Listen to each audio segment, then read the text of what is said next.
우리는 이전 편들에서 자본주의의 공급 과잉 문제점이 전쟁을 통해 해결되는 것을 살펴보았습니다. 그리고 얼마 지나지 않아 다시 같은 문제가 반복되게 되는데 비의 이야기를 통해 살펴보겠습니다. 전쟁으로 막대한 부를 축적한 비는 공장 설비를 확장했습니다. 더 많이 생산하면 더 큰 부자가 될 수 있다는 단순한 이유 때문이었죠.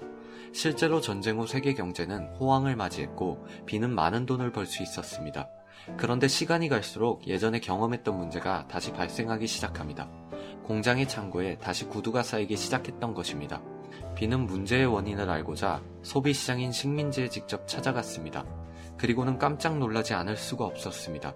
이미 시장은 포화 상태였고 경쟁업체까지 들어와 있었기 때문입니다. 비는 깊은 고민에 빠지게 됩니다. 여기서 우리는 처음의 문제로 다시 돌아가야 합니다. 우리는 앞서 자본주의의 특성에 대해 이야기했습니다. 공급이 수요보다 많아진다는 문제점 말입니다. 그러나 공급량을 줄이는 것은 좋은 방법이 아니라고도 이야기했습니다. 그렇다면 수요를 늘려야만 합니다. 수요를 늘리는 방법은 두 가지가 있는데 하나는 시장을 개척하는 것이고 다른 하나는 상품의 가격을 낮추는 것이었습니다.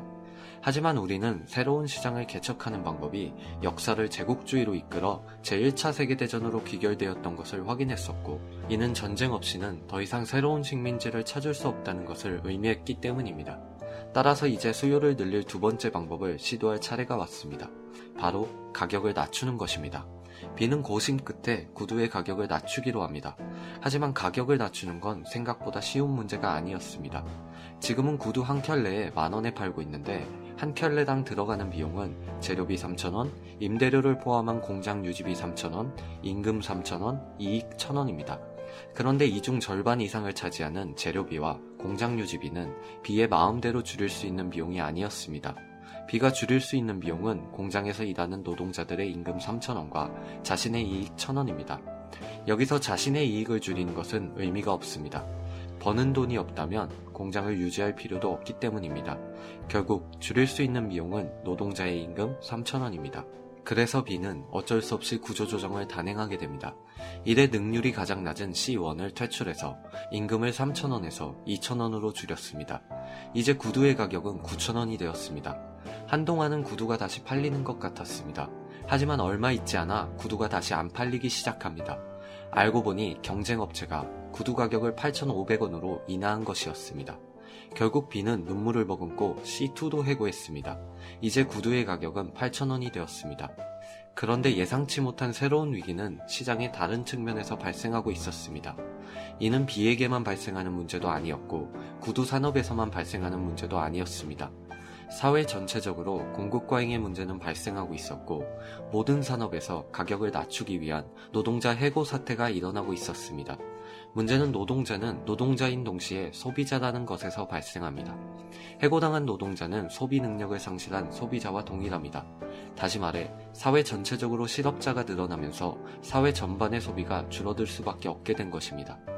이때 소비가 줄어든다는 말은 상대적으로 공급량이 더 많아진다는 것이고 공급량을 줄이기 위해 다시 가격 인하 경쟁이 일어날 수밖에 없음을 의미합니다.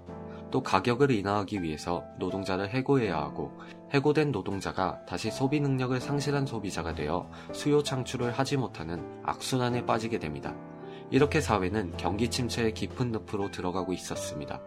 일자리를 구하지 못한 실업자가 늘어갔고 문을 닫는 공장과 기업들이 속출했습니다. 그러다 이 문제가 폭발한 것이 뉴욕 증시가 대폭락하면서 세계 경제 전체를 무너뜨린 1929년의 세계 경제대공황입니다. 이러한 대공황을 해결하기 위해 세계 각국은 다양한 해결 방안을 모색했습니다. 우리는 대표적인 세 국가의 대공황 극복 방안을 살펴보겠습니다. 바로 미국, 러시아, 독일입니다. 우선 미국은 뉴딜 정책을 시행하였습니다. 뉴딜 정책은 당시 미국 대통령이었던 루스벨트가 시행한 정책으로 국가가 시장에 적극적으로 개입해서 자유시장의 문제점을 해소하려는 의지를 담고 있습니다. 즉, 공급과잉이라는 자본주의의 내적 문제점을 정부의 인위적인 개입으로 조절하려는 것입니다. 이러한 방식을 자본주의의 문제점을 수정한다는 의미에서 수정자본주의 혹은 앞선 초기 자본주의와의 차이점을 강조하기 위해 후기 자본주의라고도 부릅니다. 구체적으로 미국은 경기 침체를 해결하기 위해 댐 건설 등 공공사업을 추진합니다.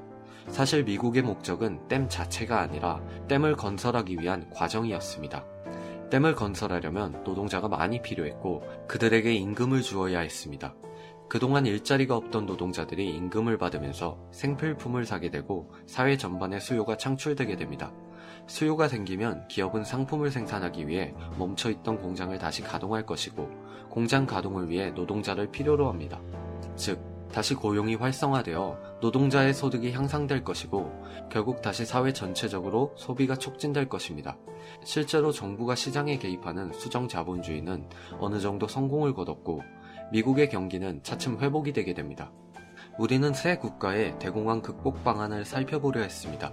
앞서 살펴본 것처럼 우선 미국은 뉴딜 정책으로 자본주의를 수정하여 문제를 해결했습니다. 다음으로 살펴볼 것은 러시아의 대공황 극복 방안입니다. 하지만 러시아는 미국과는 매우 다른 방법으로 대공황 극복을 시도합니다. 간단히만 소개하자면 러시아는 자본주의를 수정한 미국과는 달리 본질적으로 공급과잉이라는 문제점을 내포한 자본주의를 폐기함으로써 문제를 해결하려 했습니다. 즉, 러시아는 대공황을 극복하기 위해 자본주의 대신 공산주의 경제체제를 선택하게 됩니다. 우리는 다음 편에서 이런 러시아의 대공황 극복 방안을 살펴보고 더 나아가 전쟁 배상금을 물고 있는 중에 설상가상으로 대공황까지 겹쳐 국가적 파산에 직면했던 독일의 대공황 극복 방안도 함께 살펴보겠습니다.